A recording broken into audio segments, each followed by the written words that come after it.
Last episode, habang papunta tayo sa probinsya ng Benguet, ay napadaan tayo sa kilala at dinarayong restaurant at coffee house, ang Atok Arabica. Ngayon, sisilipin natin ang ganda ng Mount Olis, kung saan ay may temperaturang negative degrees Celsius nito lang January. Kaya, let's go!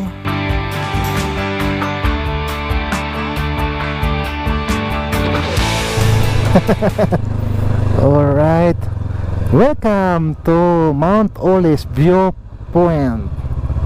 Ito na. Good afternoon. Parking daw muna dito.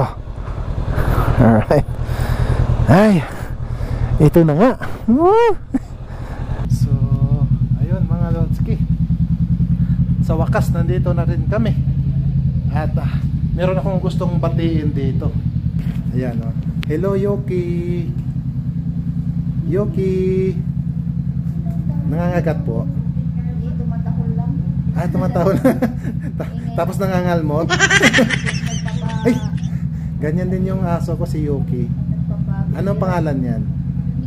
Mikmik. Mikmik. Come, Mikmik. Mikmik. Si Mikmik.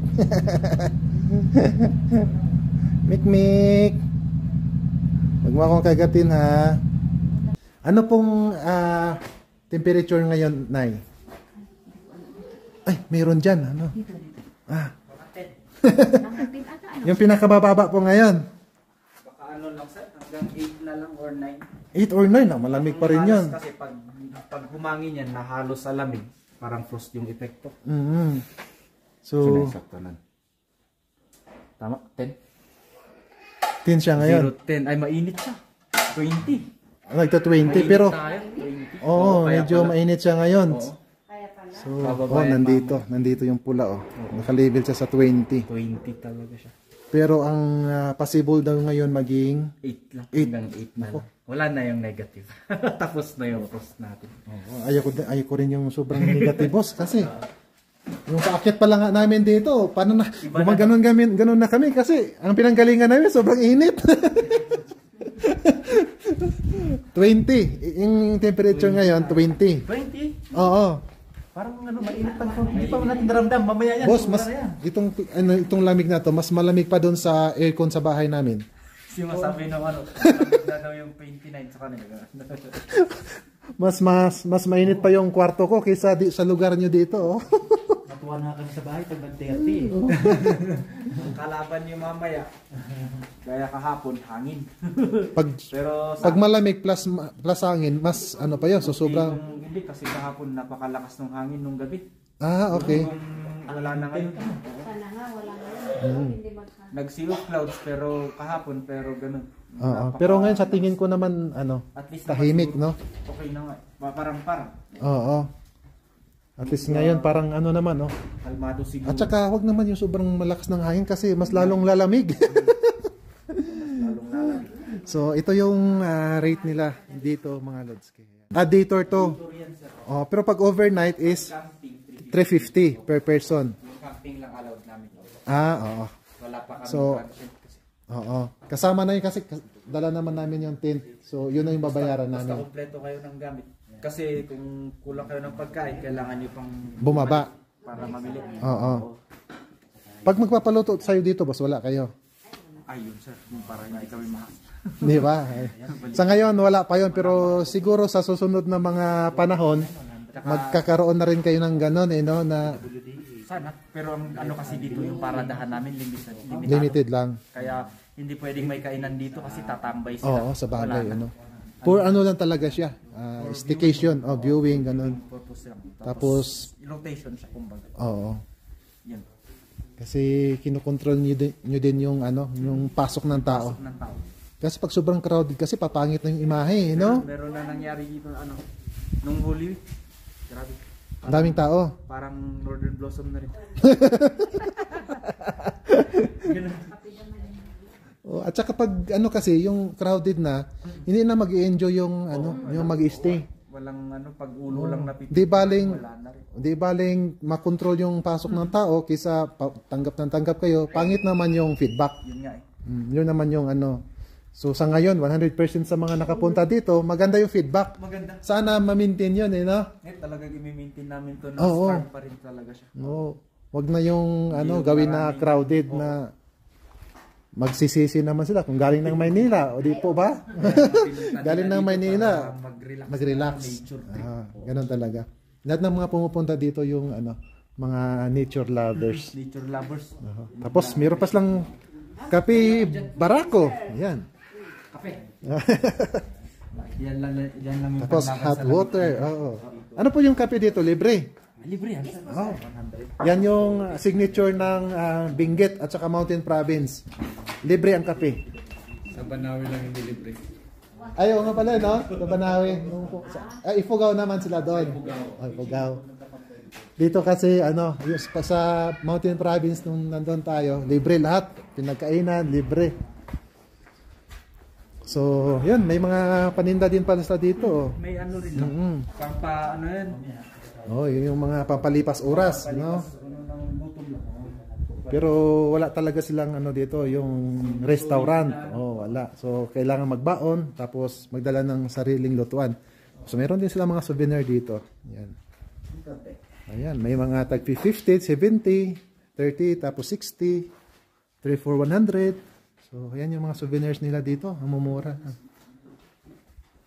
Tapos si Mikmik, ayan, tulog na si Mikmik. Cute. Kamukha po kasi siya ng aso namin. Ganyan din yung aso si Yoki. Ayan, yun, oh. Baka naamoy pa niya yung kamay ko kasi karga ko kanina si Yoki.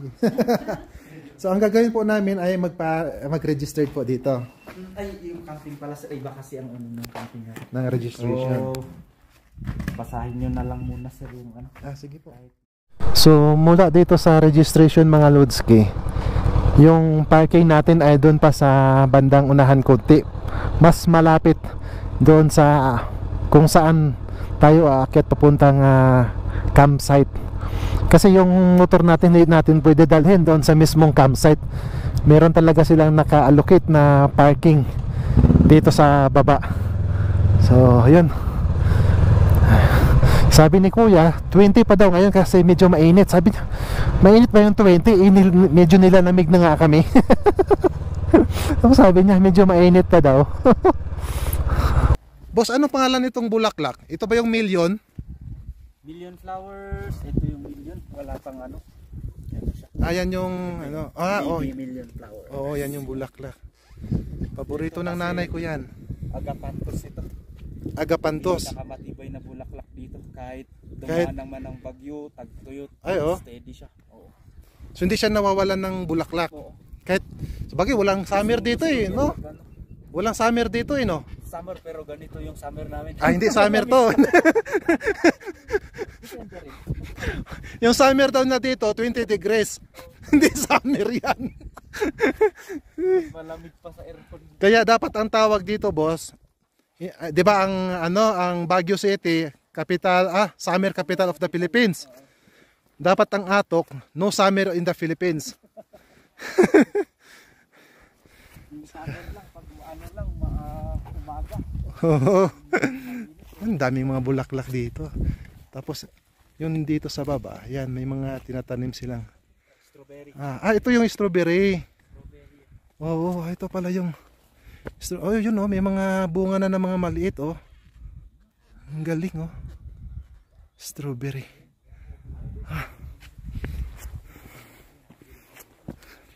Tapos may nagbabantay dyan mga Lodski oh. Yan. Siya yung tagabantay ng mga pananim dito. Ayan yung ayan. Ito yung bulaklak na ano, million flowers. Ano ba to, cherry? Itong bilog. Ito yun oh. Ang dami dito. Tapos medyo malakas na yung hangin, medyo nangungurot sa sa mukha ko. Malamig. Good luck mamaya. Good luck.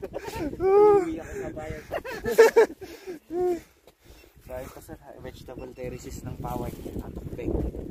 Ito under siya ng Paway. Yung Paway boss is Is barangay. barangay namin. Ah, okay. Ang Olis sitio na yun, purok na. Ah, Sitio Olis. So, inland dyan, Olis dito. Kaya naging Mount Olis siya kasi nandito siya sakop ng barangay. Hindi, Sitio Olis. Sitio Olis. Ah, okay. Paway. Saka yung Olis na Paway. Paway. Oh, Paway. Paway. Atok. So native term namin yun sa mga parot. Ano ibig sabihin ng Paway boss? Hindi, yung Olis. Yung Olis. Mga parot yun nung unang panahon. Ah, ibig sabihin noon parot. Kasi na, Yung parot na ibon. oo. Okay. Maliliit sila na mga kulay green. Oo. Tapos kasi dito gubat to dati. Nung unang panahon. Tapos ngayon naputol na. Wala na. So ginawa ng mga Farm. tanim farm. Yun, welcome So may to Mount tatlong Olis. areas tayo ng camping. Ang main campsite natin. Yung dito pinakatuktok. talaga pinakamalapit. Oo. So second, yung spot level 4 and then doon sa third. Kung gusto niyo ng katahimikan doon. Yun yung isang spot din doon. Gaya nung Holy Week, ang mali ko, tanggap ako ng walk-in. Pina-accommodate ko yung mahigit sa 30 tents. Oh? Kasi malapad naman talagang sobrang lapad. Yun nga lang, minsan kasi sa mga campers hindi maiiwasan yung maiingay sila. So, At least naman, mga responsible campers. yun, Kasi dapat. pamilya yung iba. Yun yung maganda. Kasi pag minsan kasi lalo na yung mga barkada-barkada, tapos nainom-inom, hindi na maiwasan pag nakainom na, medyo maingay. Kaya sa waiver, nilagay namin talaga, bawal uminom. Bawal uminom. Lalo na, consider mo yung height dun sa kabila. Kasi Delikado. So yun, mayroon pala din kaming mga kasama ditong campers. Ayan. Mayroon ng tao. Kagabi sila. Kanina lang din. Nagpapok sila nung Okay. So choice nyo sir, ito ang main campsite natin. Pero kung gusto nyo dun, may isa pa dun sa dulo. So, Susugal kayo para sa Sea of Clouds. ano bang maganda i-suggest mo? Kayo sir, sa inyo. Kasi Ikaw kuya doon, dito or? ganyan din yung sinabi ko kay Okay. Okay lang din naman dito. Tapos kung gusto na lang akyat doon sa may itaas, Oo, kung gusto nyo akyat na lang, malapit dun. Ito pwede na rin mag-camp dito. Dito, at least yung hangin. So ito yung isa sa pinaka camping ground. Ito, Scorpio. Ito yung masarap na klase.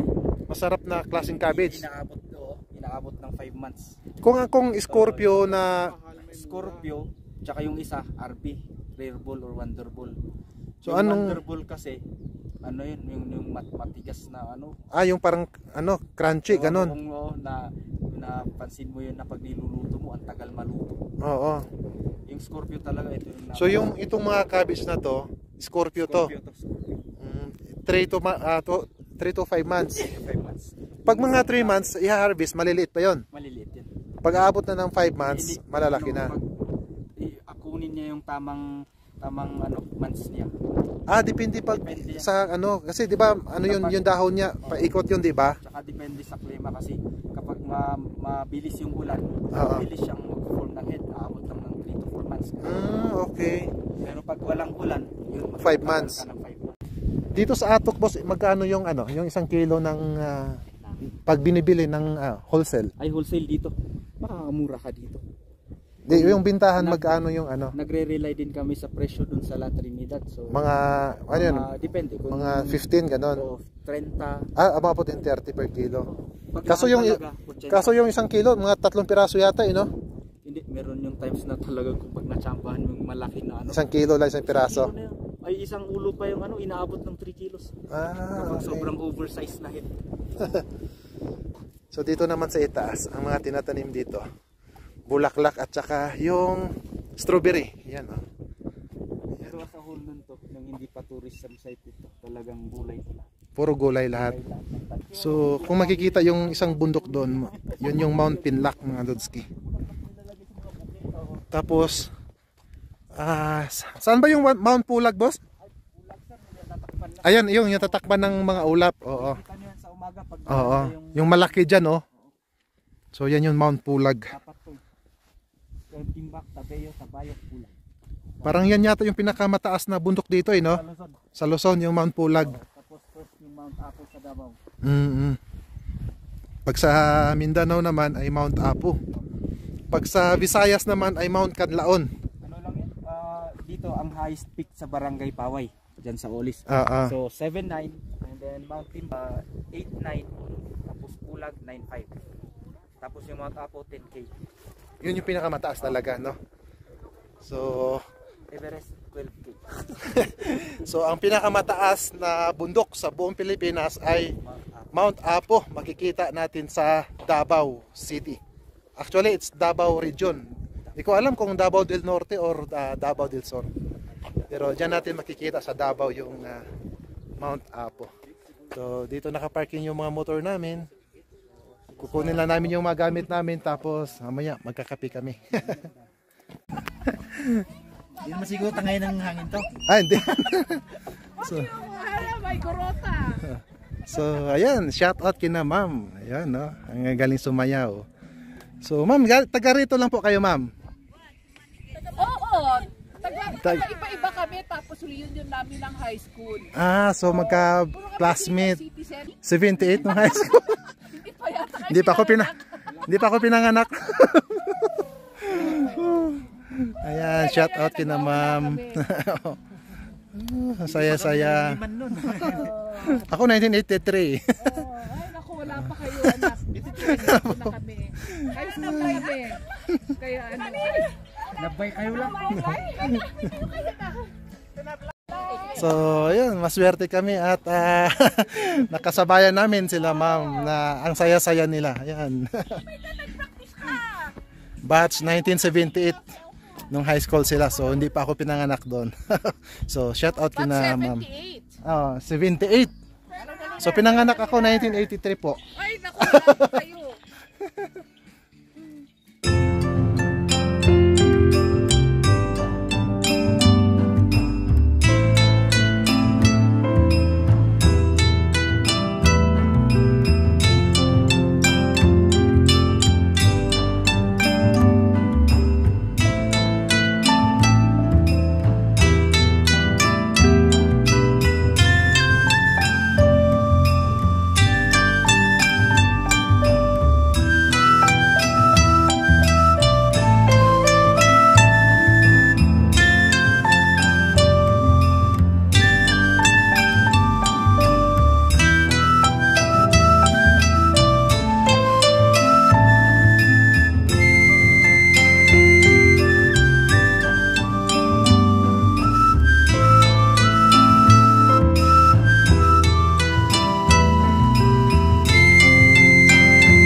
Bumaba kami doon sa baba kanina, doon sa may registration kung saan kami nag-registered kanina. Ang temperature ay 16. Sabi ni ate, yung nandoon, mainit pa daw yon. Pero nilalamig na kami. So umakyat kami dito sa itaas, mas malamig yung klima kasi mas malakas yung hangin. So ngayon naka-jacket na ako, pero yung jacket ko may t-shirt ako, tapos dadagdagan ko pa siya ng isang sweatshirt ulit kasi tumatagos yung lamig. Iba talaga pag mga ganitong jacket, hindi siya pang winter. So dapat yung jacket na babagay dito yung medyo cotton. So yung tent namin dito nagmumoist na sa labas. Buti na lang sa loob, hindi naman ganun ka lamig, pero pag lumalabas ka dito sa mismong tent, doon mo maramdaman sumisiksik sa pantalon, sa damit, sa kamay, kaya kailangan may gloves. Kahit may gloves nga, ano pa rin, yung lamig tumatagos pa rin. So, good luck sa amin. Tatlo sir no? Ha? Luto ko lahat ng tatlo. Oh, yun, 3 na. Busin na natin yan. Yung oras ngayon ay 7:40. 7:41. Parang ano na, parang madaling araw na yung feeling ko sa sobrang lamig. So 7:41 ng gabi. So yung temperature dito kung sa baba ay 16, baka dito baka nasa mga ano na 14 or 13. So ang sabi nila kagabi daw umabot daw ng 8 degrees Celsius yung temperature dito sa itaas. So mamaya monitor na lang natin ulit. Kaya good luck sa amin dito sa itaas.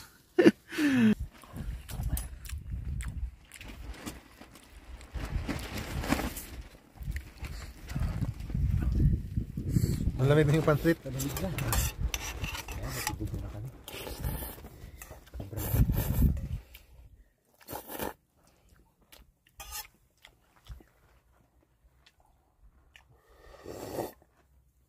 Pwede tayo siguro eh. Try natin palamanan.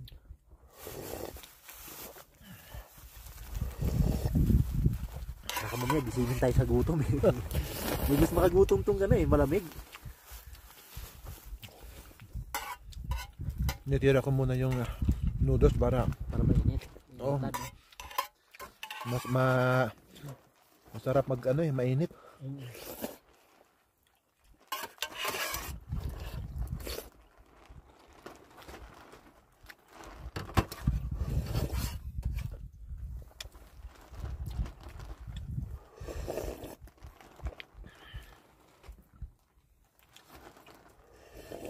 Kahit pa paano nabawasan yung lamig. Lamig. Mainit eh.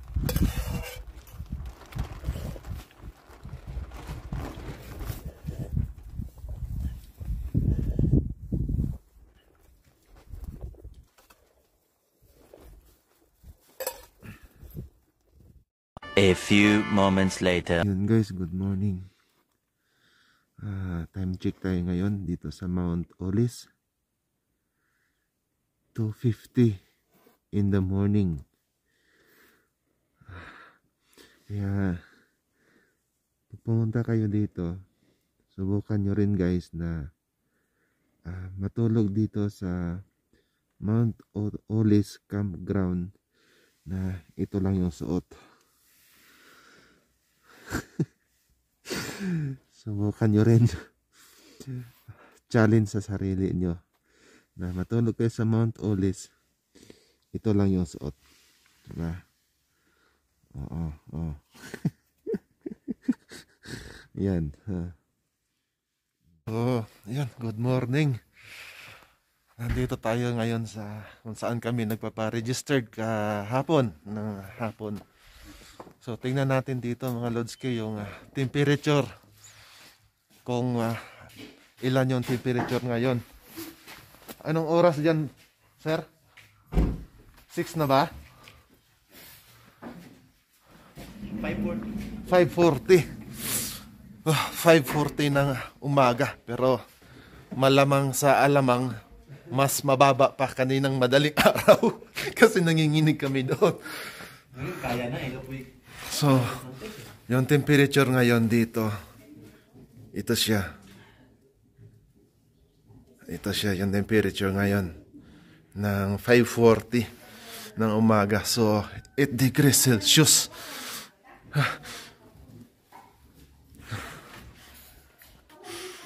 8 degrees Celsius yung temperature ngayon. Pero, kanina siguro madaling araw, mas mababa pa yung temperature. Siguro mga 5 or 6 siguro, no? Gawin sa kong 12 eh. Miya ako. Ako nga, ang alas 2 nagising ako. Pero nanginginig ako, nagchichill ako. So, ngayon, ito, kakape kami. Yun. libre naman ang kape dito kahit anong oras.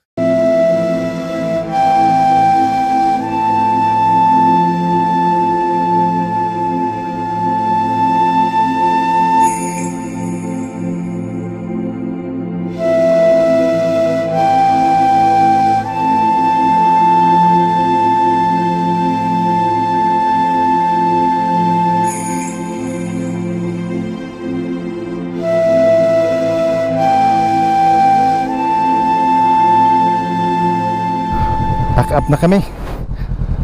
So mula dito mga Lodski, habang pauwi kami ng Maynila ay dadaan muna kami sa Sikan Highest Point para konting ano lang naman, konting side trip lang.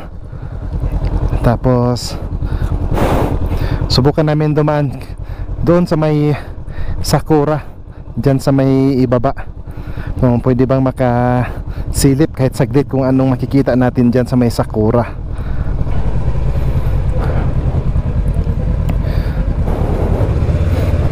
Boss, thank you thank you. Ito na naman yung kalsada na medyo challenge. Parang mas maganda yata yung paakyat kaysa dito sa pababa. Ayan o, matirik to mga Lodski oh. Pero kayang-kaya naman. Tayo pa ba?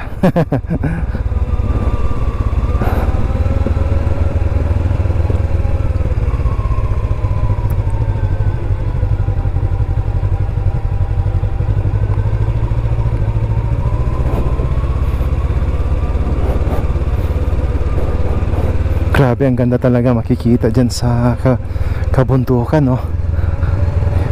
Yung naghagdan-hagdan yung mga tinataniman nila ng gulay.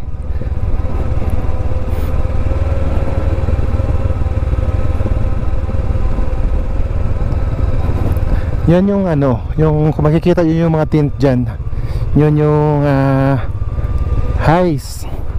Ewan ko kung tama ba yung pagbasa ko, kung tama ba yung pagbasa ko, highest campsite. Katabi lang siya ng Sakura, parang likod lang mismo ng Sakura.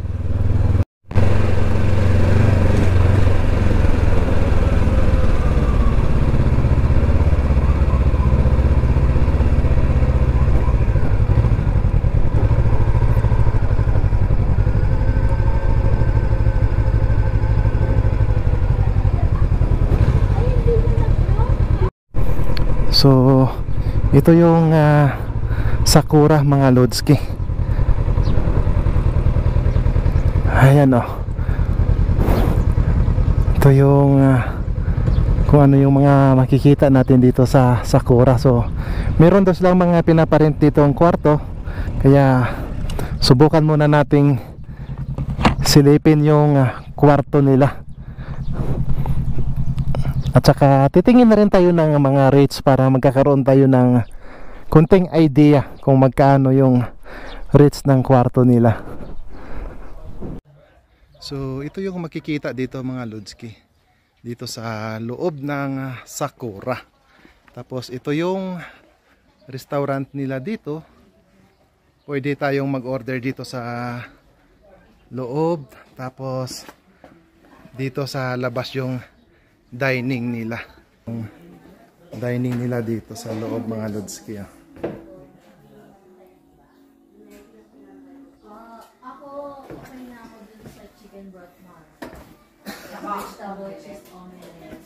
So ito yung counter nila dito mga Lodski sa restaurant. So andyan yung mga prices nila dito. Ayan, iba't ibang klase na mga recipe, mga menu. Tapos meron din sila dito mga pasalubong. Ayan. Kung gusto nyo ng mga pasalubong, so makikita nyo rin dito. So ma'am, pwede makita yung rooms nyo, tapos yung rates nyo po sana. Ano pangalan nyo po ma'am? Ako po si Susan Hay. Parang hirap po. Yan po si Ma'am Susan. Yan po. Welcome to Hates Place. Yeah, ma'am, thank you po. That's our family. So hindi po siya Hates po siya. Ah, okay. So mali po ako kanina. So Hates campsite or itong Sakura. So tutulungan po tayo ni Ma'am Susan na makasilip po sa kanilang mga rooms para magkaroon po tayo ng idea sa lahat ng mga pupunta dito at baka gusto nyo rin mag-stay dito sa may Sakura o kaya dito sa Hates campsite. May tao po. So bali The meron campsite is actually in the other side. sa likod This po. is the main house. Ah, ito po yung main Ito yung main house. house ng Hates So Place. meron po kayong ilang rooms po, ma'am? We have 3 rooms. 3 rooms po. Yung isang room, ito may naka-occupied. Yan. Pero ito, anyway, yung room na yan, katulad ng isa dito. Same lang po sila lahat. Hindi, ito iba. This is good for 6. Ah, ito po yung pang family. Good for 6. It's Opo. all for family. Good for 6. Pwede kang pumasok to see the bathroom inside. Ah, papasok po kayo, ma'am, ha? Ang ganda ng kwarto nila dito. Yan, no? At saka ibang-iba yung maamoy pagpasok nyo dito sa kwarto, mga Lodski. Iba-iba yung, yung scent niya, yung amoy. So, yan yung kwarto nila dito. Yung kama. Yan. Sobrang napaka ganda nung, Tapos, ito yung banyo nila dito sa loob. Ang laki ng banyo. So, yun. Pinaka-importante dito yung, yung hot water. So, yan. May shower, tapos may hot water. Napakaganda. At saka napakalaki yung banyo. So, yan. At saka, siyempre, yung amoy ang bango.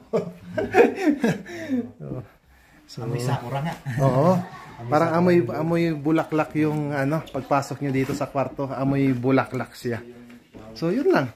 Parang isang bed good for 2. So, 3 bed. Meron silang good for 6 dito. Ito yung pinakamalaking rooms daw. So, ayun. Paglabas nyo dito, andito yung mga tables. Kung gusto nyo mag-dine o mag-order doon sa restaurant, pwede kayo dito kumain sa labas. Ito yung good for 4 to 5. So, mayroon pa isa dito. Good for 4 to... Dalawang kwarto kami na ganyan ang itsura. Itong 3 at saka yung 1 po. Same po sila. Person. Ang rate niya, ma'am? 3,500. So, ito yung 2 bed. Good for 4 to 5. So, ganun lang din ang forma doon sa kabila. Pareho-parehong yung design. Tapos yung kama, talagang parehong-pareho. Ang lambot ng kama. Siyempre yung pinaka-importante yung yung amoy.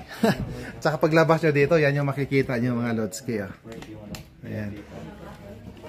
So, ang ganda. Ito, 3,500. 3,500. Yung isa, 4,000. 4,500 naman. So, ayun. Thank you kay Ma'am Susan at napagbigyan niya tayo ng pagkakataon na masilip natin yung mga rooms nila dito. At saka yung mga rates nila dito.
Pangalan niyo ba, sir?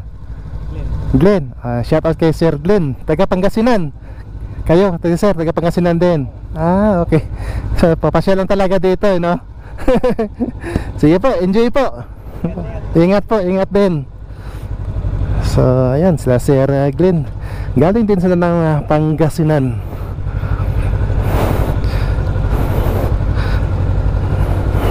So, mula dito mga Lodski ay pupunta kami ng second highest point.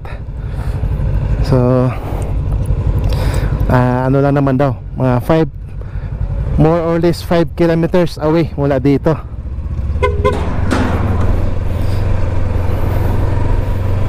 So, ayun pala dito sa Sakura mga Lodski, or itong Heights Place ay meron silang 3 rooms for rent. Yung check-in time is 12 noon at saka yung yung check-in time is 2 PM and check-out time is 12 noon.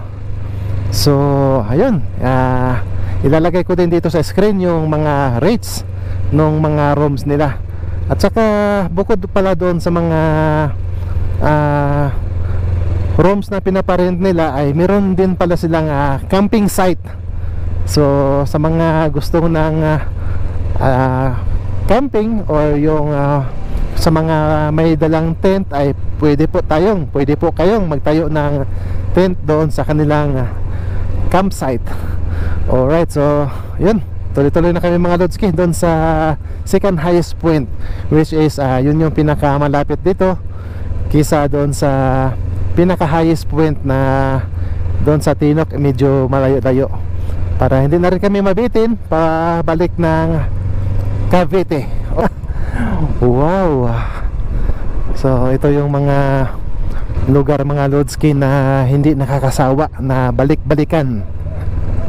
Grabe oh. Tapos kahit nandito na kami medyo sa ibaba, malamig pa rin yung hangin. Although ang lugar ng Atok mga Lodski ay talagang nasa itaas. Ang karamihan sa mga lugar na magandang pupuntahan. Philippine Highway System, elevation 7,400. So actually yung binago na siya ngayon mga Lodski, hindi na siya yung pinaka highest point. Isa na siya sa pinakalawang, pangalawa na siya sa pinaka highest point. Lodski, highest point, kilometer 53, Atok, Benguet. So ang dami din mga souvenir dito. Kung gusto niyo ng mga souvenirs, pasalubong, ayan, ang dami rin dito. Ayan. So may balot pa oh.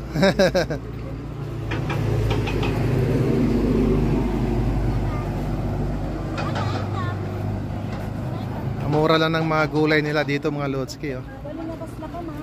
3 for 100. Nakakabit yung sticker natin mga Lodski nung nag Philippine Loop tayo, North Loop noong 2022 na siguro July, kaya July or August 2022. So almost 2 years na rin siya nakadikit doon. So, buhay na buhay pa rin.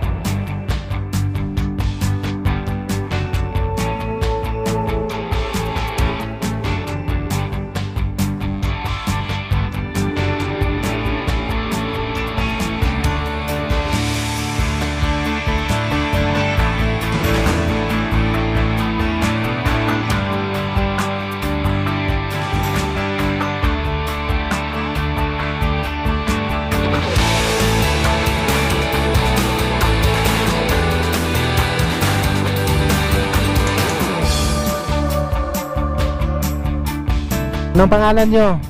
Ronnie sir. Ronnie, oh, shout out na lang kay si Ronnie dito sa Pangasinan.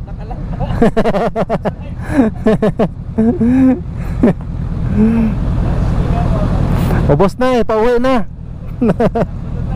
Sige.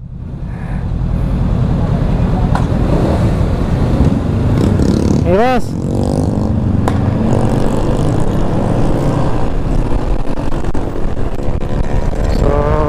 Harang pa tayo at pasensya na idol, wala tayong sticker.